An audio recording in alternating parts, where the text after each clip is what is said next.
Thank you, Chair. First of all, thank you to Mr. Lamassoure and the colleagues, I think, and also Council and Commission for bringing this file to a good end. I think in the end we have reached a compromise which is workable also in the market, because I think that's important.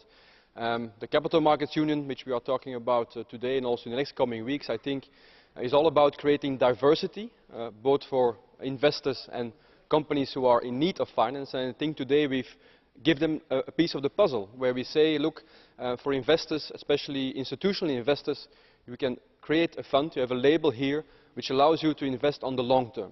Not only in infrastructure projects, but also in non-listed companies, SMEs who also need a stable shareholding base. And I think it's important that with this label we give investors the diversity that they need. Also for companies, I think this is a new tool for them to raise money and to look for new investment in their companies, looking for a stable shareholding base. And I think it's important also from the smaller to the mid-cap companies to allow this.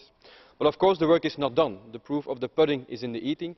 And of course the pension funds, the insurance companies, the banks, even some retail, high net worth retail investors will have to come in to provide the necessary finance. We'll have to continue also to reform our economies to make them more competitive, to make sure that there are also projects available for these funds to invest in.